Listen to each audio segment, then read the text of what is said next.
الحمد لله رب العالمين والصلاة والسلام على نبينا محمد وعلى آله وصحابته أجمعين ومن تبعهم بإحسان إلى يوم الدين. وبعد, chers frères et sœurs, nous continuons ensemble la lecture et l'explication des hadiths mentionnés par Al-Hafidh An-Nawawi rahimahullah ta'ala au chapitre de la patience dans son célèbre livre intitulé Riyad al-Salihin, les jardins des vertueux. Nous allons voir maintenant le 7e hadith qui concerne l'obligation pour le croyant de patienter lors du premier choc, c'est-à-dire au moment où l'épreuve a lieu. Ce hadith est rapporté par le noble compagnon Anas radiyallahu anhu qui nous dit مر النبي صلى الله عليه وسلم بامرأة تبكي عند قبر. Le prophète sallallahu alayhi wa sallam passa près d'une femme en pleurs auprès d'une tombe. فقال اتق الله واصبري. Il lui dit alors sallallahu alayhi wa sallam, crains Allah, fais preuve de piété à l'égard d'Allah et fais preuve de patience. فقالت إليك عني فإنك لم تصب بمصيبتي.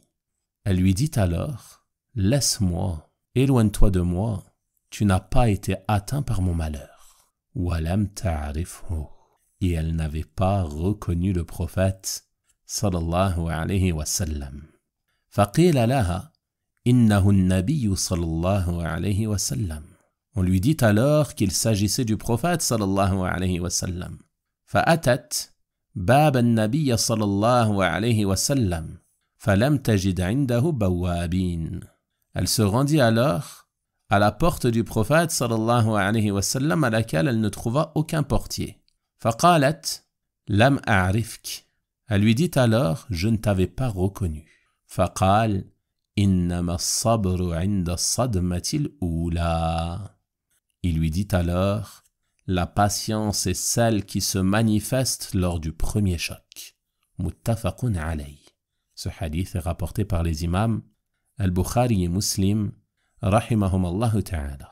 Wa fi riwayatin li Muslim, et dans une autre narration rapportée par l'imam Muslim, rahimahullah, il est ajouté Tabki ala sabiyyin laha.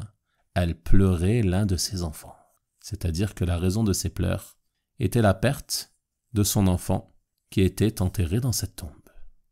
On voit donc à travers ce hadith une leçon immense concernant les épreuves, qui est de patienter au moment où celles-ci surviennent. Et c'est cette patience pour laquelle le serviteur est récompensé. Quant à la patience qui vient après, elle ne vient qu'une fois que la personne se soit habituée à l'épreuve. Donc la réalité de la patience est de patienter, d'espérer la récompense au premier choc, au moment où survient l'épreuve qui t'atteint. Et on a vu lors de l'explication d'un hadith précédent qu'il est recommandé de dire à ce moment-là « Inna lillah wa inna ilayhi raji'un » Nous appartenons à Allah et c'est vers lui que nous retournerons. Et tu peux ajouter « Allahumma ajirni fi musibati wa khluf li khayran minha » Oh Allah, accorde-moi une récompense dans cette épreuve, dans cette calamité, et fais-la suivre par meilleure qu'elle. C'est ainsi qu'il convient d'agir pour le croyant, qui espère ce qu'il y a auprès d'Allah, subhanahu wa ta'ala. On voit donc à travers ce hadith le noble comportement de notre prophète sallallahu alayhi wa sallam, et sa bienveillance envers chaque membre de sa communauté homme ou femme, et qu'il ne cessait d'appeler à la vérité, d'appeler au bien, et d'interdire le faux et d'interdire le mal en toute situation. Et c'est pour cela que lorsqu'il vit cette femme pleurer auprès de cette tombe, il lui ordonna de faire preuve de crainte d'Allah et de patience. Et lorsque celle-ci lui dit de la laisser, de s'éloigner d'elle, le prophète sallallahu alayhi wa sallam ne se mit pas en colère pour lui-même. Il ne répondit pas à cette parole. Il ne se mit pas à la menacer ou à élever le ton sur elle, et ne lui porta aucun préjudice. Il ne la força pas à partir ou autre chose semblable. Et ce car il savait, sallallahu alayhi wa sallam, qu'elle était touchée par la tristesse et qu'elle n'arrivait pas à se contrôler. Donc on voit à travers cela que celui qui ordonne le bien et interdit le mal, il doit prendre en considération la situation de la personne à qui il s'adresse. On ne s'adresse pas à une personne en colère comme on s'adresse à une personne sereine.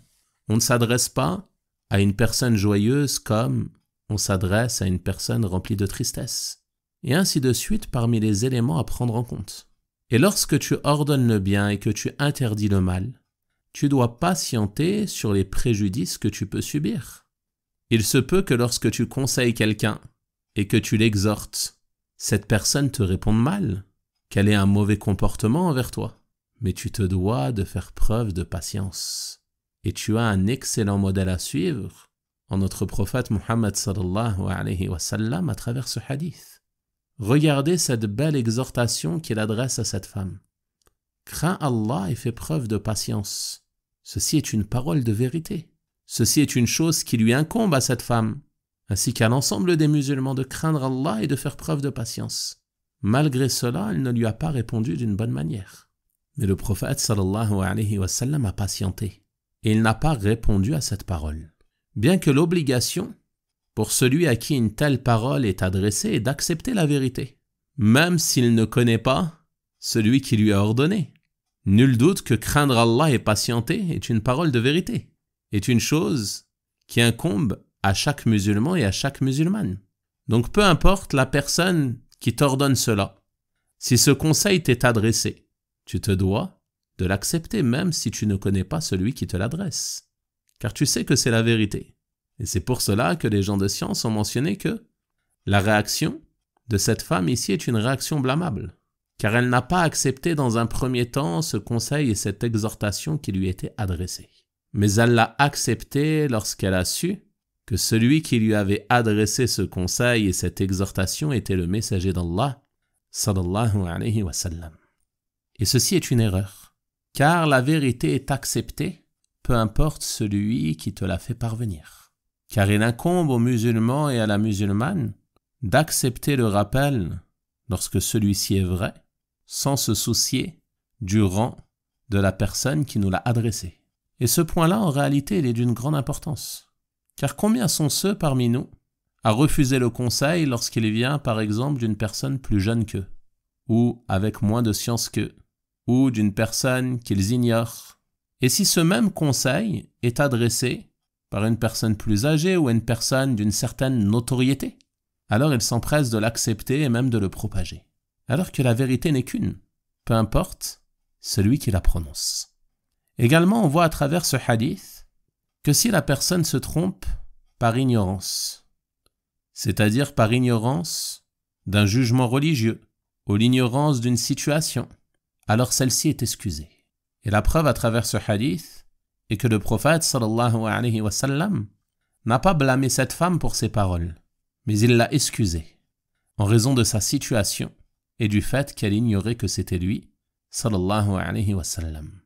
Également, on voit à travers ce hadith qu'il convient à celui qui a des responsabilités parmi les musulmans d'être accessible et d'être à leur disponibilité. Regardez ici, cette femme se rend auprès du prophète sallallahu alayhi wa sallam et lorsqu'elle arrive à la porte, il n'y a pas de portier ni de garde. Pourtant, c'est la porte de la demeure du meilleur des hommes sallallahu alayhi wa sallam. Mais notre messager sallallahu alayhi wa sallam était proche de sa communauté. Il ne mettait pas de barrière entre lui et ses compagnons radiyallahu anhum. Et il était à l'écoute de l'ensemble d'entre eux, même les plus faibles parmi eux. Et nous avons un excellent modèle à suivre en lui, sallallahu alayhi wa sallam. Ceci ne signifie pas que la personne va consacrer l'ensemble de son temps et de ses journées à ce dont elle est responsable au sein de la communauté. Et il n'y a pas de gêne à établir certaines règles afin de pouvoir mieux gérer son temps et ainsi être plus utile et plus profitable. Mais ce qui est voulu est d'être accessible et de ne pas mettre de barrières empêchant les gens de faire part de leurs besoins et de pouvoir adresser leurs sollicitations. Enfin, on voit à travers ce hadith ce bénéfice immense qui concerne ce chapitre, le chapitre de la patience, et auquel on a déjà fait allusion au début de l'explication, qui est que la patience louable est celle qui a lieu dès que l'épreuve survient. Dès que tu es touché par l'épreuve, il t'incombe de patienter. Dès que l'épreuve survient, il t'incombe d'espérer la récompense de la part d'Allah subhanahu wa ta'ala. Si tu as perdu un proche, tu te rappelles que ce proche, c'est Allah qui lui a donné la vie. Il lui appartient et il le reprend quand il veut. Si tu as perdu un bien de ce bas monde, tu te rappelles que tu es dans le royaume d'Allah et qu'il fait ce qu'il veut des richesses de son royaume. Il les donne à qui il veut, il les prend à qui il veut. Et ainsi de suite, parmi les choses que l'on a déjà mentionnées lors de l'explication de hadiths précédents. Quoi qu'il en soit, la leçon à retenir ici est que cette patience, ce n'est pas la patience lorsque tu t'es habitué à l'épreuve, une fois que tu t'y es fait, car tout le monde se fait à l'épreuve avec le temps. Mais la véritable patience, c'est de patienter au moment où cela arrive, de ne pas t'opposer ou contester le décret d'Allah, mais de retenir ton cœur de toute indignation et de toute colère, de retenir ta langue de toute mauvaise parole et de retenir les membres de ton corps de toute mauvaise action, comme le fait de se frapper ou de déchirer ses vêtements ou autre chose semblable. Car malheureusement, ces réactions sont celles qu'ont nombre de gens lorsqu'ils sont éprouvés. Combien sont ceux au moment où l'épreuve survient à prononcer de mauvaises paroles? Pourquoi moi? Pas maintenant? C'est trop tôt? Ou autre chose semblable. Combien sont ceux lorsque ils sont éprouvés par une dispute par exemple? Ils vont se mettre à frapper les choses qu'il y a autour d'eux, frapper les murs, frapper les portes ou casser des objets. Ceci s'oppose à la patience. Et celui qui agit ainsi, il n'a pas patienté. Au contraire, il est dans le péché. Donc c'est important de comprendre cela. La patience, ce n'est pas de se faire à l'épreuve. Mais la patience, c'est, dès qu'elle survient, tu te contrôles. Tu contrôles ton cœur, tu contrôles ta langue et tu contrôles tes agissements. Et on voit dans ce hadith que le fait de pleurer auprès d'une tombe, comme l'a fait cette femme, s'oppose à la patience.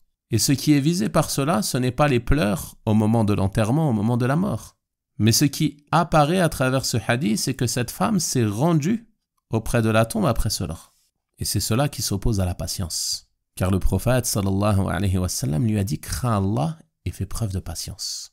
Il y a beaucoup de gens qui agissent ainsi. Lorsqu'ils perdent un proche, ils se mettent à se rendre régulièrement auprès de sa tombe et à aller pleurer auprès de la tombe. Et ceci est contraire à la patience. On a vu dans un hadith précédent que les pleurs en soi, ils ne sont pas blâmables lorsque ceux-ci ont lieu par miséricorde, par compassion, suite à la perte de cette personne.